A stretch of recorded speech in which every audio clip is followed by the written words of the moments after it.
सबको ओम शांति। आज हम सब लोग निर्मला पुतुल जो एक संथाली आदिवासी रचनाकार हैं और उनके जो अपना भोगा हुआ संघर्ष है उसके बारे में अध्ययन करेंगे। और जो है क्लास 11 के आपके पाठ्यक्रम में है आओ मिलकर बचाएं। एक रचना है आओ मिलकर बचाएं। तो आज हम उनकी आओ मिलकर बचाएं रचना के संदर्भ में अध्ययन करेंगे। तो देखिए उनकी रचना है अपनी बस्तियों को नंगी होने से शहर की आबो हवा से बचाएं उसे। अपनी बस्तियों को नंगी होने से शहर की आबो हवा से बचाएं उसे। बचाएं डूबने से, बचाएं डूबने से पूरी की पूरी बस्ती को हड़िया में। बचाएं डूबने से पूरी की पूरी बस्ती को हड़िया में। अपने चेहरे पर संथाल परगना की माटी का रंग, संथाल परगना की माटी का रंग। भाषा में झारखंडीपन, भाषा में झारखंडीपन। ठंडी होती दिनचर्या में, ठंडी होती दिनचर्या में जीवन की गर्माहट। ठंडी होती दिनचर्या में जीवन की गर्माहट। मन का हरापन भोलापन दिल का, मन का हरापन भोलापन दिल का। अक्खड़पन जुझारूपन भी, अक्खड़पन जुझारूपन भी। तो देखिए ये वो प्रारंभिक पंक्तियां हैं कवित्री की निर्मला पुतुल। यह उनका अपना चूंकि संथाली में लिखा गया है और इसको हिंदी में अनुवादित किया गया है, तो अनुवाद भी बहुत सुंदर बन पड़ा है। तो कवित्री कहती है कि अपनी बस्तियों को नंगी होने से शहर की आबो हवा से बचाएं उसे। जैसे कोई पहाड़ है जिसमें पेड़ नहीं होते तो उसको कहते हैं हम नंगा पहाड़। तो उसी तरह से जब ये है हमारी बस्ती में जब पेड़ कम हो जाते हैं तो उसे हम कहते हैं कि बस्ती नंगी है, माने बस्ती में कोई बढ़िया सा पेड़ वगैरह नहीं है।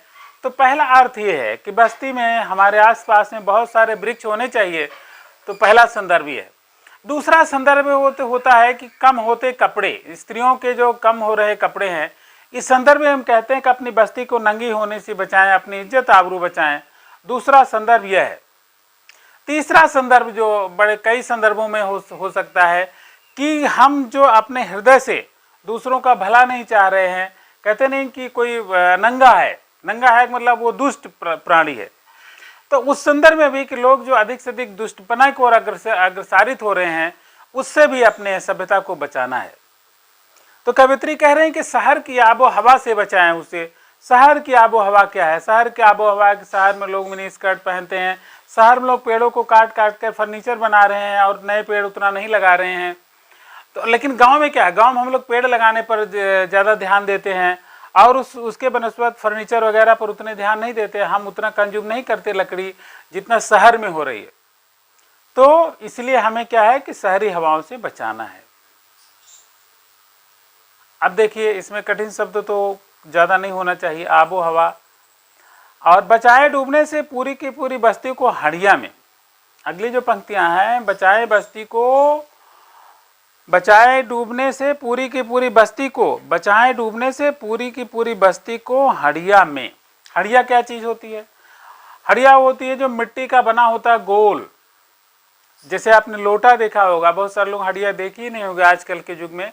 जैसे लोटा हमारा गोल होता है, मिट्टी का बड़ा सा बर्तन होता है जिसमें कम से कम 8-10 लीटर पानी आता है, कभी कभी 20 लीटर तक के पानी आने की कैपेसिटी लोग बनाते हैं। तो उतना बड़ा जो एक पात्र होता है उसको हम कहते हैं हड़िया। तो कवित्री कह रही हैं कि जो ये ग्लोबल वार्मिंग है, पहला संदर्भ हम लेते हैं, ग्लोबल वार्मिंग से अपनी बस्ती को बचाना है। कि हमारी जो सभ्यता है उसमें जो ग्लोबल वार्मिंग बढ़ रही है उससे बहुत सारे प्राकृतिक उपद्रव पैदा होंगे, उन सब से बचाना है। और दूसरे, ये जो ग्लोबल एक इम्पैक्ट है सभ्यता का, वो कई संदर्भों में दूसरी तरफ बढ़ रहा है, जो सभ्यता के विनाश की तरफ बढ़ रहा है। उस ग्लोबल प्रभाव को हमें समाप्त करना है। और हमारी जो संस्कृति है, हमारी जो आदिवासी संस्कृति है, जिसमें हम वृक्षों की पूजा करते हैं, जिसमें हम प्रकृति को बचाए रखने का प्रयास करते हैं, वह सब प्रयास हमें जारी रखना होगा। आज हम क्या है, उपभोक्तावादी संस्कृति है। उपभोक्तावादी संस्कृति में हम बिस्कुट खाए रहा पर कहीं भी फेंक देंगे, पॉलीथीन लाते हैं पॉलीथीन कहीं भी फेंक देंगे, जो कि पर्यावरण प्रदूषण कर रहा है। तो ये जो बिस्कुट खाने के बजाय अगर हम चना खाते तो शायद कोई प्रदूषण ना होता, लेकिन नहीं, हम उपभोक्तावादी संस्कृति के युग में जी रहे हैं। तो ये जो जितना प्रकृति को हम नुकसान पहुंचा रहे हैं ये बंद हो। अब देखिए अगला जो कवि कह रहा है कि अपने चेहरे पर संथाल परगना की माटी का रंग, भाषा में झारखंडीपन। अभी जो रिपोर्ट आई है कि उसमें विश्व की बहुत सारी भाषाएं जो है विलुप्त होने के कगार पर है, कुछ ही भाषाएं बचेंगी। तो उस रिपोर्ट की बहुत चिंताजनक बात है। तो हम क्यों ना अपना जो अपनापन है, अपनी भाषा, अपनी संस्कृति को बचाएं। अपनी भाषा में जो मिठास होती है, अपनी भाषा में, मातृभाषा में जब कोई बात हम सुनते हैं तो दिल को कितनी सुकून मिलता है, कितनी तसल्ली होती। तो क्यों ना हम अपनी मातृभाषा को बचाए रखने का प्रयास करें। अब चूंकि कवयित्री झारखंड की रहने वाली, संथाल परगना की रहने वाली है, तो वहाँ की बात कर रही हैं। हम सबके लिए कहते हैं, कोई ब्रज भाषा, कोई अवधी वाला है, तो क्यों ना हम अपनी भाषा को, अपनी मातृभाषा को बचाए रखें। और कवयित्री कह रहे संथाल परगना की माटी का रंग। आज तो हम ऐसा ड्रेस पहनते हैं कि वही जीन्स ऐसा पहनते हैं कि ऐसा लगता है कि अमेरिका से डायरेक्ट चले आ रहे हैं। ऐसा लगता है हम इंग्लैंड के रहने वाले, भाषा ऐसी अंग्रेजी छाटेंगे कि लगता है वो इंग्लैंड में ही पैदा हुए थे। तो उससे क्या हो रहा है कि हम जो हमारी अपनी संस्कृति थी उसको हम भूल रहे हैं और केवल ये पैंट शर्ट वाली संस्कृति को हम विकसित कर रहे हैं। केवल पेप्सी कोला, किसी के स्वागत में जो आधुनिक चीज़ें हैं इसको हम विकसित कर रहे हैं। और हमारा जो दूध दही मट्ठा था, जो गुड़ था, जो हमारे अन्य चीज़ें थी, चना था, उसको हम भूलते जा रहे हैं। तो ऐसे बहुत सारी चीज़ें हैं जिसको हम भूल रहे हैं। नहीं भूलना चाहिए अपनी सभ्यता और संस्कृति को। क्यों ना हम उसको बचाए रखें, क्यों ना हम उसे बचाए रखें। और बचाए रखना हमारे धर्म है। कवयित्री कह रही कि ठंडी होती दिनचर्या में, कवयित्री निर्मला पुतुल कह रही हैं कि ठंडी होती दिनचर्या में जीवन की गर्माहट। ठंडी होती दिनचर्या क्या है कि हम अपने रिश्तों को भूल रहे हैं। पति पत्नी बैठे हैं पास में, मोबाइल चला रहे हैं। और जब ये मोबाइल का ज़माना नहीं था उसके पहले हम अपने रिश्तों को भूलते जा रहे हैं। हम क्या उन्हीं से व्यवसायिक रिश्ते रहते हैं जिससे हमारा रुपये का लेन देन होता है, जिनसे हमारा व्यवसाय चलता है, उसी को हम रिश्ता कहते हैं। तो ये रिश्ता नहीं बना। हमारे जो परिवार है, हमारा भारतीय संस्कृति के जो पारिवारिक संरचना है उसको हम नष्ट करते जा रहे हैं। उसे वापस लाना होगा। मन का हरापन, आप लोग देखे थे, कहते लोग कहते हैं कि उसका मन बड़ा काला है, इसका मतलब बड़ा दुष्ट है वो। और जब हरापन तो बहुत कम लोग सुनते हैं, लेकिन हरापन से तात्पर्य है कि मन का बहुत भोला, मन से बहुत अच्छा है। तो उस मन के अच्छेपन को रखें। भोला, कवित्री आगे तुरंत ही कह देती है भोलापन दिल का। तो अपने हृदय से हम अपनी मासूमियत को बचाए रखें। और अक्खड़पन, जुझारूपन भी, साथ ही साथ अपने जीवन में अपना जो जुझारूपन है, हम में संघर्ष करने की जो क्षमता है, उसे भी हम बचाए रखें। तो मुझे लगता है यहाँ तक भीतर की आग धनुष की डोरी। हमारे भीतर की आग क्या है? भीतर की आग होती हमारे आगे बढ़ने की क्षमता। तो उस हम आगे बढ़ने की जो क्षमता है उसको हम आगे अच्छा रखें। और धनुष की डोरी, तीर का नुकीलापन।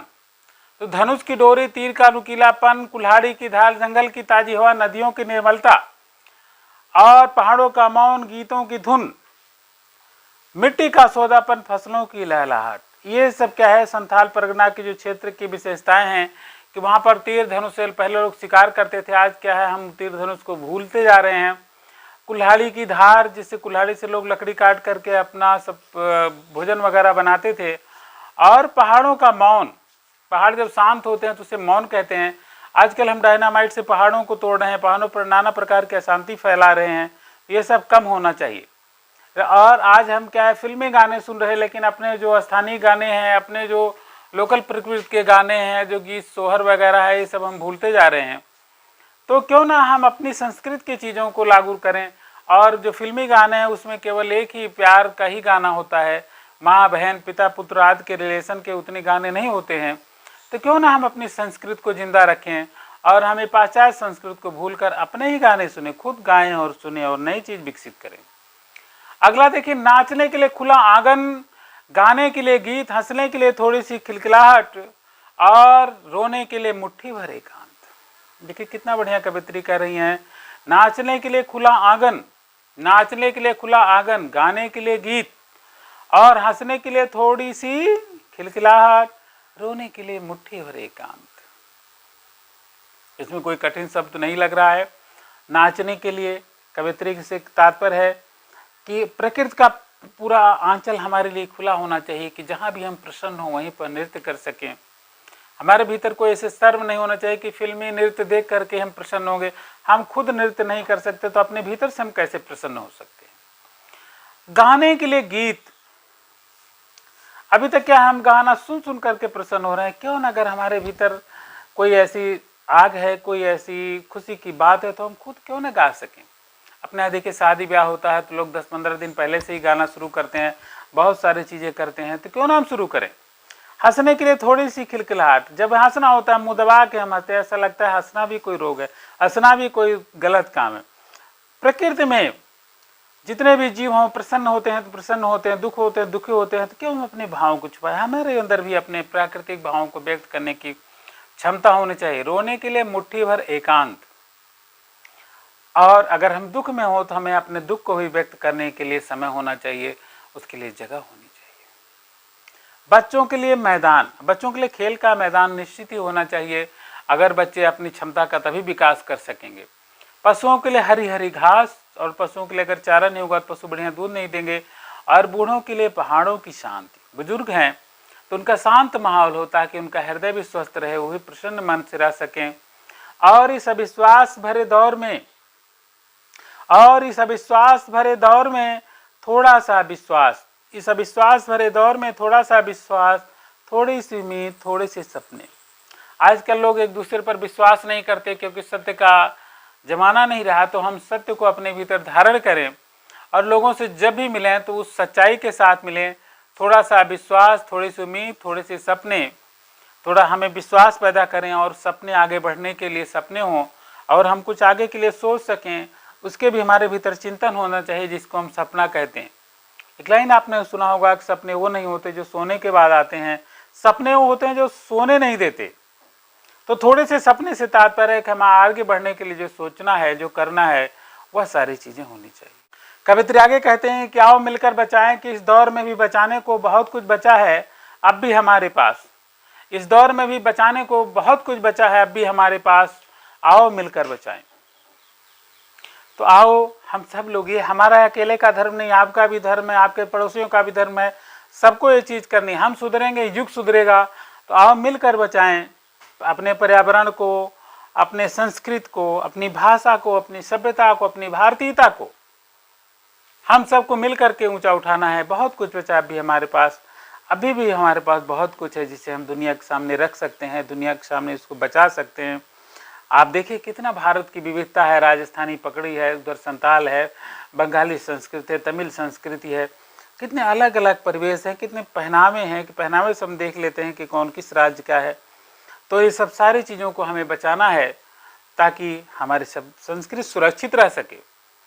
तो मुझे उम्मीद है कि निर्मला पुतुल की आवाज़ आप तक पहुंची होगी और आपके हृदय को इसने ज़रूर बदला होगा कि हम भी अपनी सभ्यता और संस्कृति को बचाने के लिए काम करेंगे। सबको धन्यवाद।